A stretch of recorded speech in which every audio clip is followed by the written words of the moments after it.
Assalamualaikum warahmatullahi wabarakatuh. Semoga kamu dan keluarga selalu sehat, diberikan kebahagiaan, serta dimudahkan rezekinya. Kali ini, saya akan menceritakan sebuah alur dari film berjudul Till the End of the World. Film ini dirilis pada tahun 2018 dan menjadi salah satu film Asia terbaik yang menceritakan tentang dua sejoli yang selamat dari kecelakaan pesawat di Antartika dan juga perjuangan mereka untuk bertahan hidup di tempat paling dingin di dunia. Lalu bagaimanakah mereka bertahan dari suhu yang begitu dingin? Oleh karena itu, siapkan kopinya, ambil posisi nyaman, kita langsung saja masuk ke ceritanya.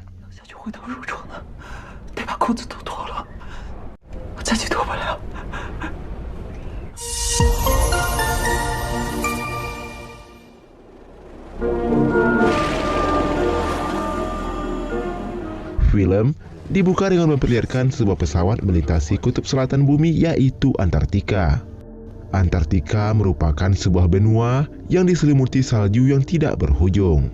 Bahkan gunung yang tinggi pun ditutupi oleh salju yang begitu dingin. Pesawat itu ditumpangi oleh beberapa orang, diantaranya adalah Wu Fuchun, Jing Ruyi, dan Natasha. Wu sendiri adalah seorang pengusaha penyedia event dan Natasha adalah sekretarisnya. Sementara Ruyi adalah seorang pemandu di Antartika. Mereka terbang ke Antartika dengan tujuan promosi perusahaan milik Wu yang berencana akan melakukan event pernikahan di Antartika. Wu beranggapan ide bisnis ini sangat menjanjikan karena sangat unik dan belum ada yang melakukannya. Awalnya perjalanan mereka tampak menyenangkan. Tapi tidak lama berselang, tiba-tiba cuaca berubah seperti akan terjadi badai besar.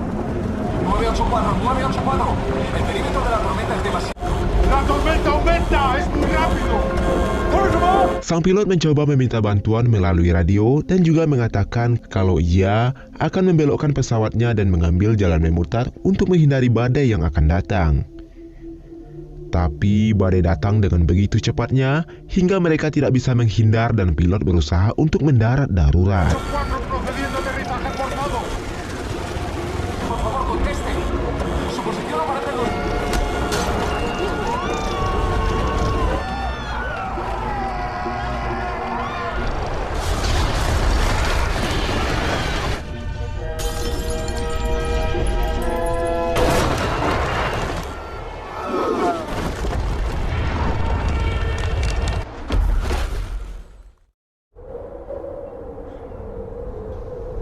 Beberapa waktu kemudian, Wu yang selamat tersadar dari pingsannya dan melihat pesawatnya telah hancur tak berbentuk.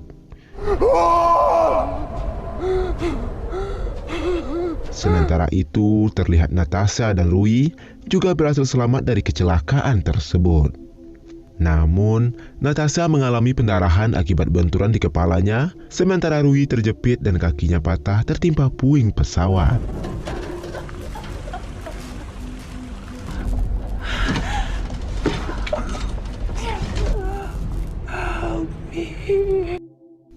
Tidak lama berselang, Wu masuk lalu mencoba menyelamatkan mereka.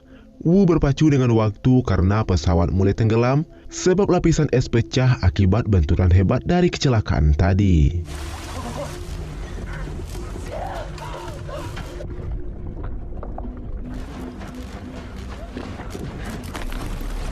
Akhirnya mereka bertiga berhasil keluar sebelum pesawat itu benar-benar tenggelam.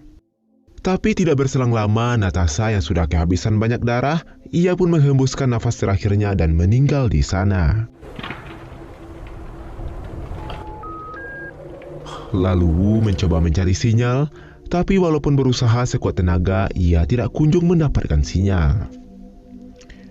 Wu bertanya kepada Ruyi, apakah ada yang akan menyelamatkan kita? Ruyi mengatakan kalau mereka telah jauh keluar dari rute penerbangan, dan kemungkinan mereka akan ditemukan sangatlah sedikit. Tidak ingin menyerah dengan keadaan, mereka melanjutkan perjalanan dan tetap membawa mayat Natasha bersama mereka. Wu berusaha menarik Natasha dan Ruyi yang kakinya telah patah. Namun tidak berselang lama, tiba-tiba badai kembali datang. Mereka berusaha membuat lubang untuk berlindung.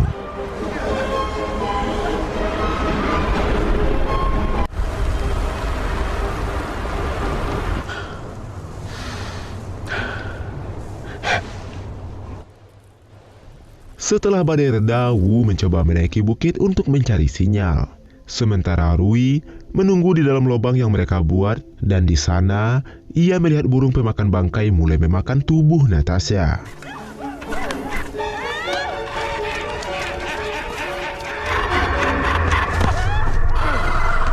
Beruntungnya Wu datang, lalu mereka pun menguburkan Natasha. Mereka pun kembali melanjutkan perjalanan. Dengan bersusah payah, Wu mengendong Rui yang kakinya telah patah. Setelah lama berjalan, mereka melihat sebuah kamp penelitian yang telah lama ditinggalkan, dan mereka pun berniat tinggal di sana sampai pertolongan datang ataupun sambil mencari jalan keluar dari sana. Di sana, mereka menemukan banyak persediaan makanan yang ditinggalkan oleh para peneliti. Tidak hanya makanan, mereka menemukan genset sehingga mereka memiliki harapan bertahan hidup untuk beberapa minggu ke depan.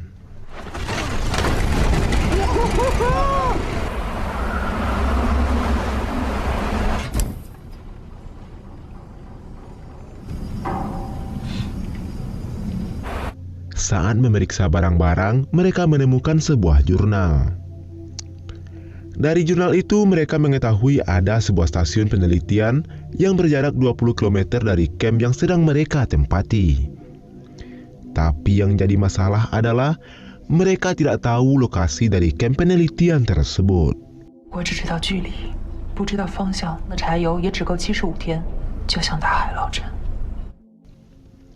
Walaupun seperti mencari jarum dalam tumpukan jerami, Wu mulai melakukan perjalanan puluhan kilometer untuk mencari bantuan.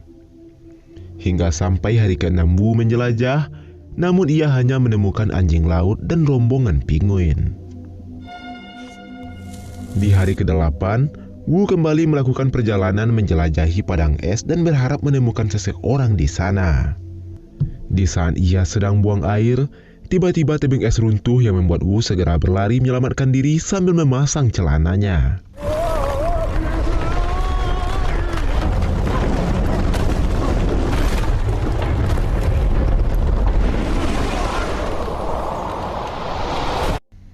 Beruntungnya, ia berhasil selamat dari runtuhan es yang hampir menguburnya hidup-hidup. Dan tidak terasa, sudah 15 hari mereka terjebak di Antartika, dan kini persediaan makanan mereka sudah menipis.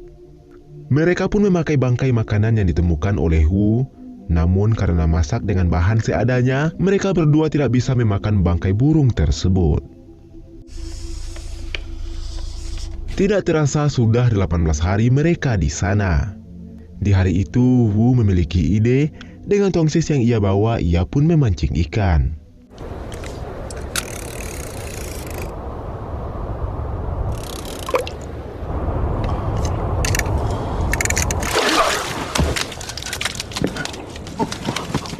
Tanpa disangka-sangka, idenya pun berhasil dan dia mendapatkan seekor ikan. Saat dia akan pulang, es yang dilewatinya tiba-tiba retak, yang membuat dia terperosok ke dalam jurang yang dalam hingga pingsan seketika.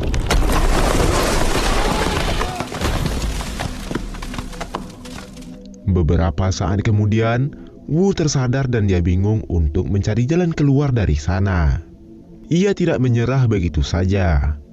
Wu tetap mencari jalan keluar dengan menyusuri lorong yang dingin dan gelap.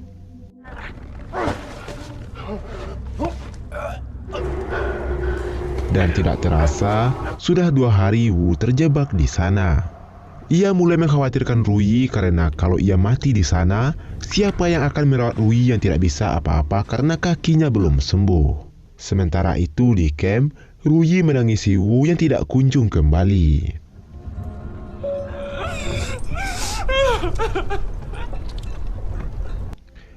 Karena suhu semakin dingin, ia pun berusaha keluar untuk menghidupkan genset agar mesin penghangat bisa hidup.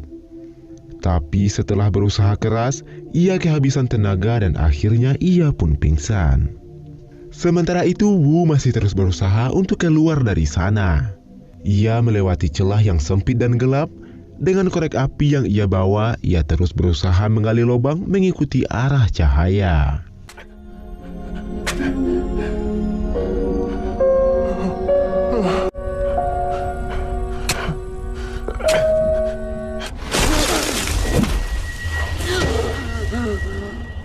Dengan segenap tenaga yang tersisa, ia segera kembali ke camp untuk menemui Rui, tetapi di sana ia menemukan Rui yang telah lemas kedinginan.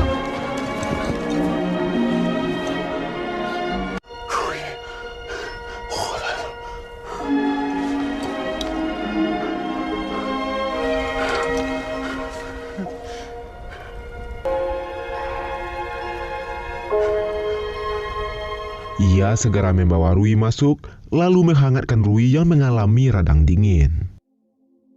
Beberapa hari kemudian, Wu kembali melakukan perjalanan, tapi saat akan pulang, tiba-tiba matanya sakit dan dia tidak bisa melihat dengan jelas.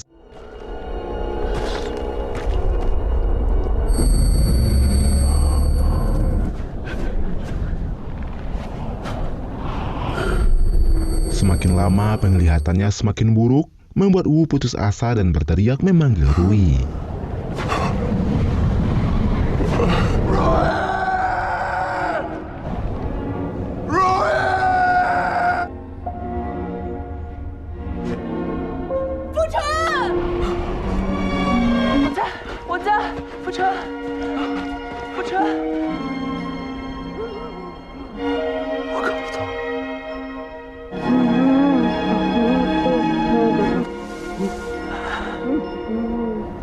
Dari sinilah mereka mulai ada perasaan satu sama lain.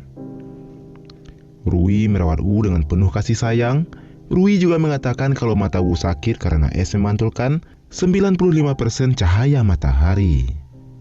Dan Rui juga mengatakan kalau mata Wu akan kembali sembuh dalam beberapa hari ke depan.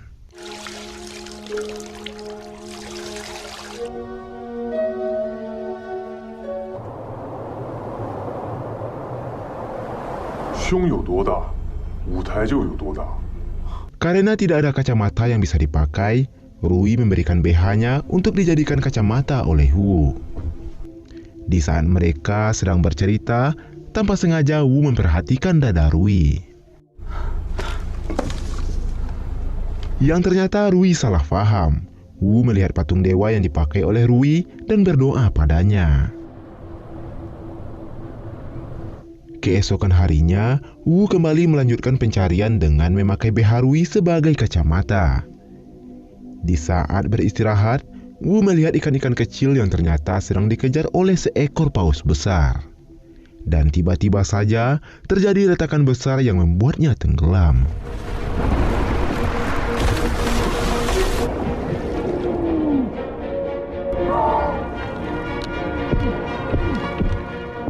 Di saat dia mulai lemas, beruntungnya datang rombongan penguin yang membuat Wu berhasil keluar dari sana.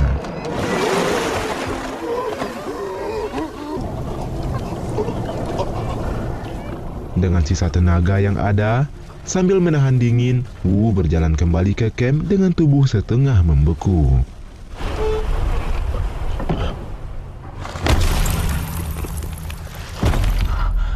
Rui yang melihatnya segera memberikan pertolongan, membuka semua pakaian Wu yang basah, lalu menghangatkan dengan tubuhnya.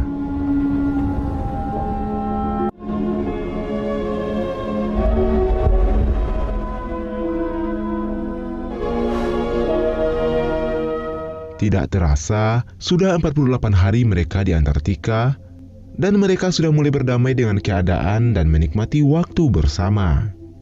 Hari-hari pun terus berlalu, dan tanpa disadari oleh Wu ternyata Rui jatuh sakit. Mereka pun bercerita tentang keinginan mereka di masa tua nanti, dan mereka pun saling menyemangati. Semakin hari, rasa cinta mereka semakin besar sehingga Wu melamar Rui dan melangsungkan pernikahan mereka hanya berdua saja.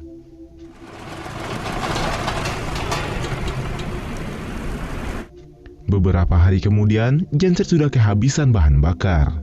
Makanan sudah hampir habis, yang membuat mereka harus segera bergerak dengan cepat. Wu kembali melakukan perjalanan, tapi entah kenapa kali ini ia merasa sangat berat untuk meninggalkan Rui. Rui memberikan buku panduan untuk bertahan hidup karena perjalanan kali ini akan berlangsung selama beberapa hari.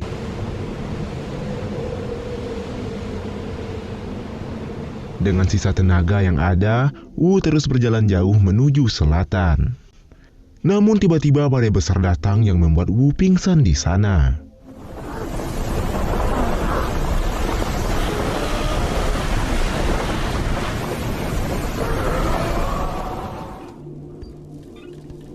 Saat pingsan, datang seekor penguin lalu membangunkannya. Yang ternyata ia sudah tidak jauh dari kamp peneliti.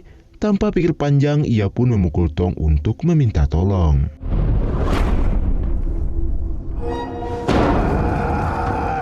Tidak berselang lama, beberapa orang peneliti datang ke sana.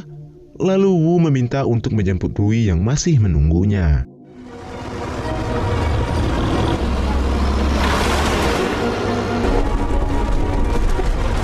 Sesampainya di camp yang ditempati Rui, tidak disangka-sangka gunung es yang berada di belakang camp runtuh dan menghancurkan camp tersebut.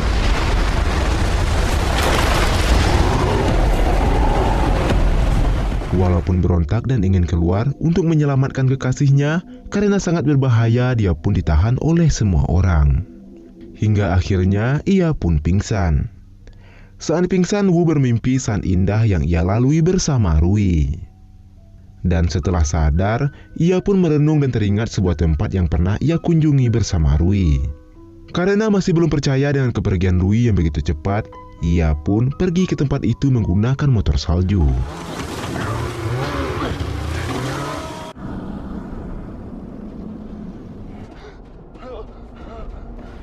Dan ternyata dugaannya benar. Dengan keyakinan cintanya pada Rui, ia menemukan Rui dalam keadaan setengah sadar. Mereka sangat bahagia sambil menikmati indahnya pemandangan malam. Lalu film pun berakhir dengan bahagia.